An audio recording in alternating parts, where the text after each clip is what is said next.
But talking about Oregon guys and talking about Justin Herbert, we move over to the Bolts, man. I almost want to call if the Raiders draft Dillon Gabriel, this is the Oregon division. Yeah.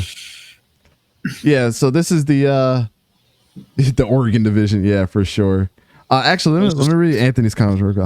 Bow time in Broncos country. I said this young quarterback ain't making it out alive out of the league. Sean Payton said, I'm dead. Y'all, again, Anthony, just like I told everybody, 4,500 yards and 45 touchdowns in college. And y'all want to say this dude is dog shit.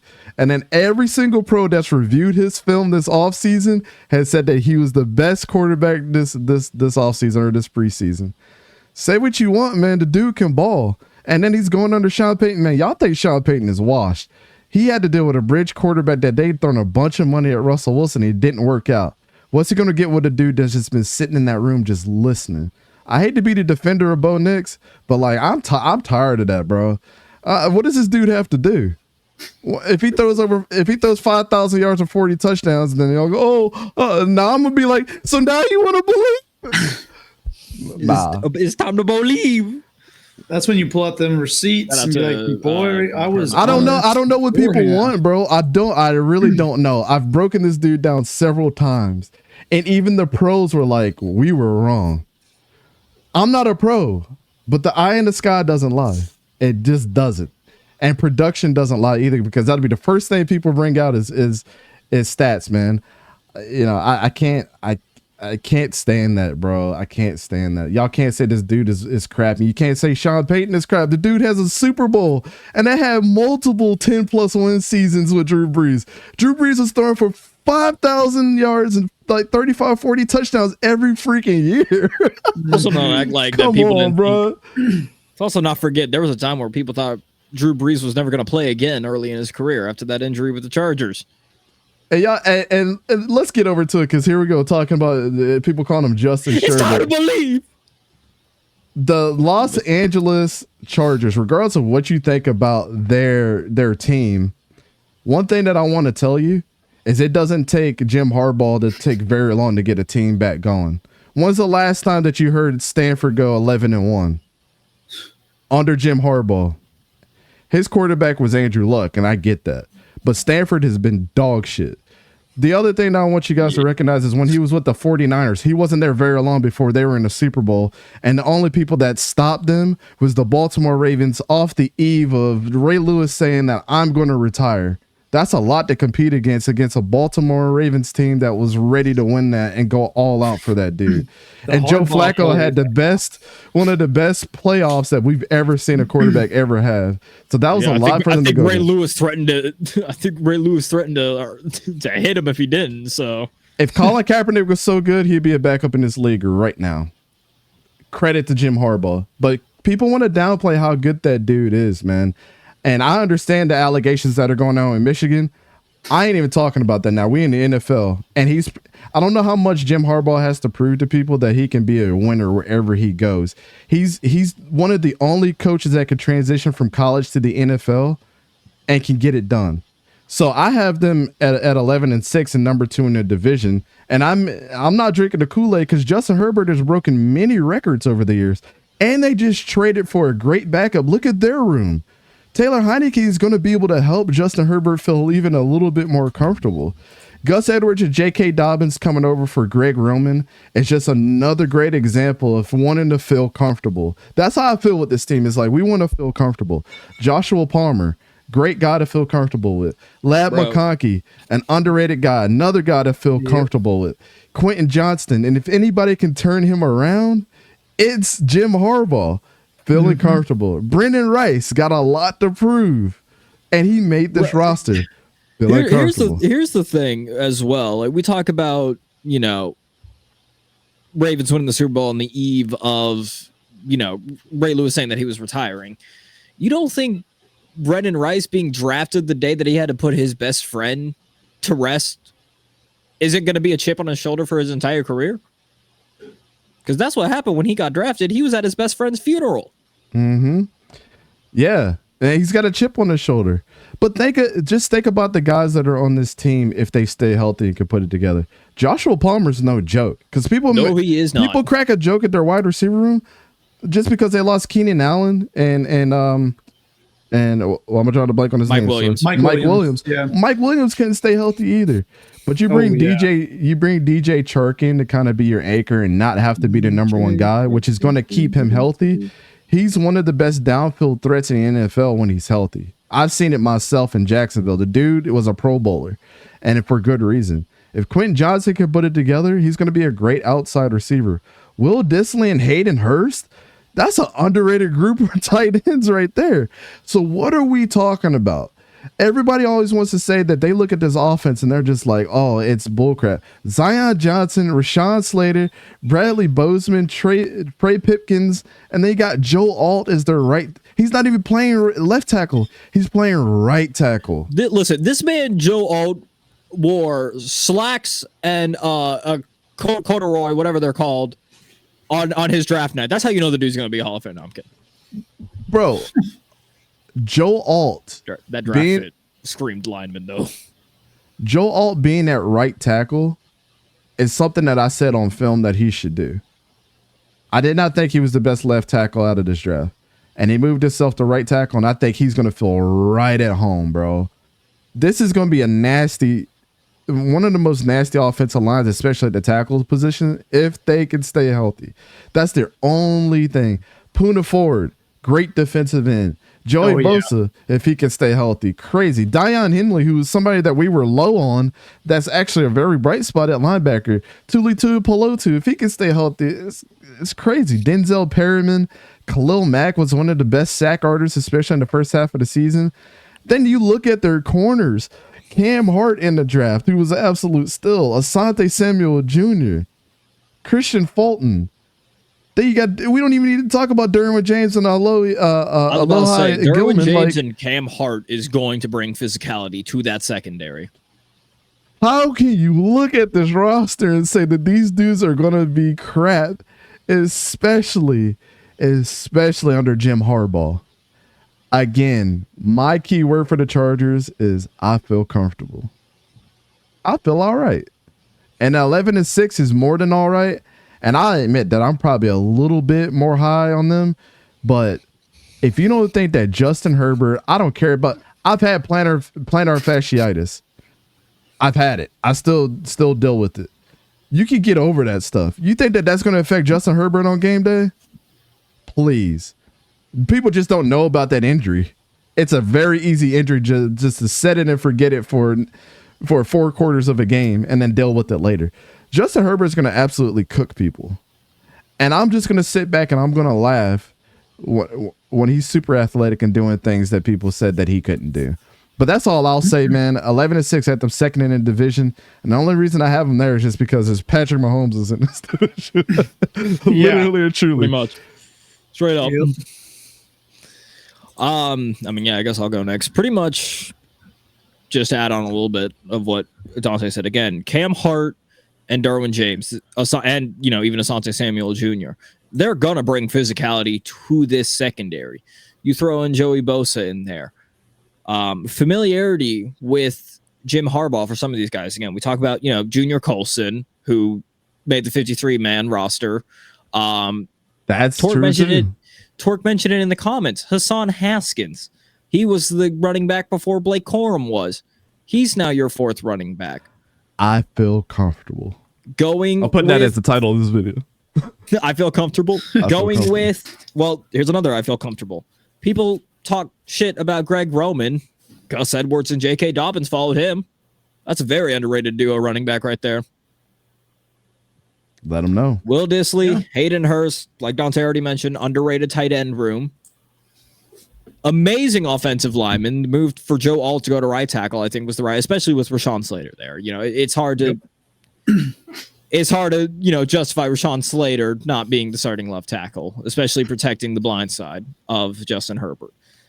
Joshua Palmer, we talk about how Keenan Allen and Mike Williams, mainly Mike Williams was always injured. Joshua Palmer was the 4th wide receiver and would constantly come in as the 3. And there were times where he even win them games I'm not talking about in fantasy like he did for me. Actual football games where it mattered, he would win them games. Dude is heavily slept upon. You've added Ladd McConkey, a very, gadget player type of I even feel like we were a little bit lower on him too. I honestly do. Yes, I feel like and then when you really think about it, like, dude was a baller, man.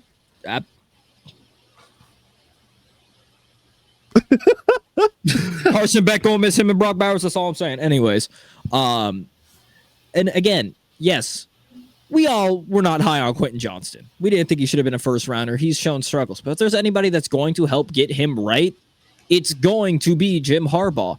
And even then, you look at DJ Chark and Brendan Rice and even Simi Fehoko, or however you say his name.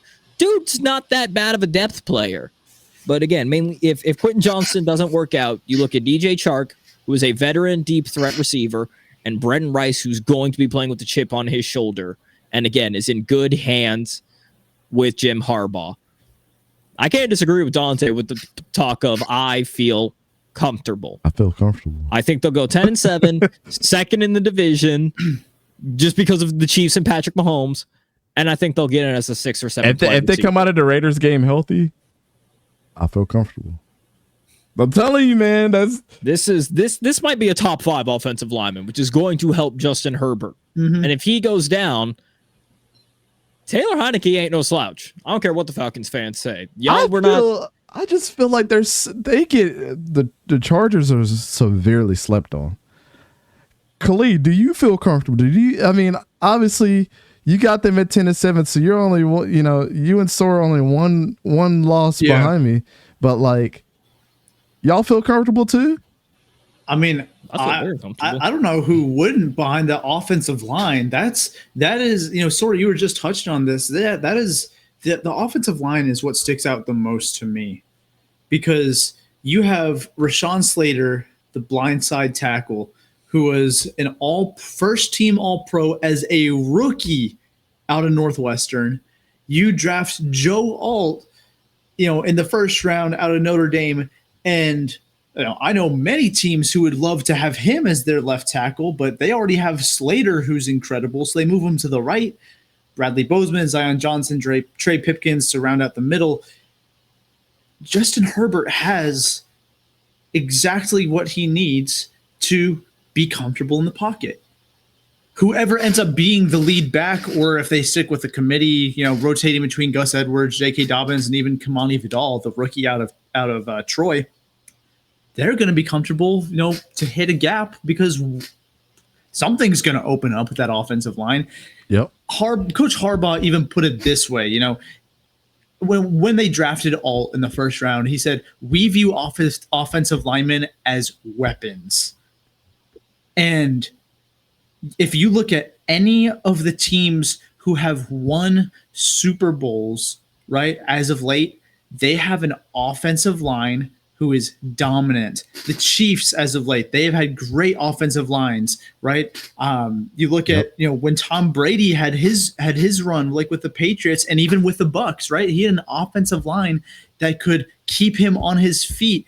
The Eagles, right? They have had a great offensive line, coached by Jeff Stoutland, one of the best offensive line coaches in the league, for a long time. And even the 49ers, they've prioritized the trenches on both sides of the ball. So the winning formula for winning teams is to invest in the trenches, and this offensive line is it's beautiful.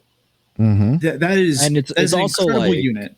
It's also like you mentioned Kamani Vidal as well. We saw him at the Senior Bowl, and the only reason he fell that far was because he got injured pretty early on. And even Dana said, dude stood out in the preseason. Rasheen Ali and Kamani Vidal were two of my favorite running backs from smaller schools. They were.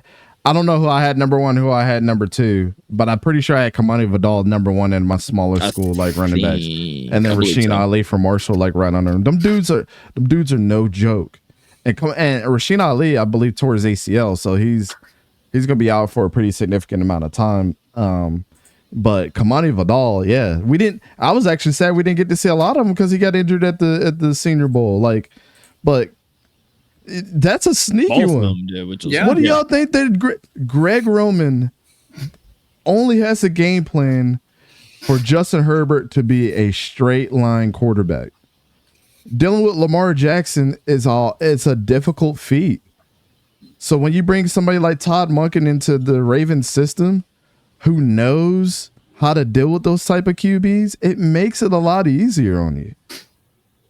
Greg Roman's an old school kind of guy. Let's ground and pound, but not with our running back. You know what I'm saying? And now he's going to be able to do that under Jim Harbaugh and have Justin Herbert open up the pass. Play action for the Chargers is going to be nasty work. Yep. And I mean, you look at, Harbaugh at Michigan, right?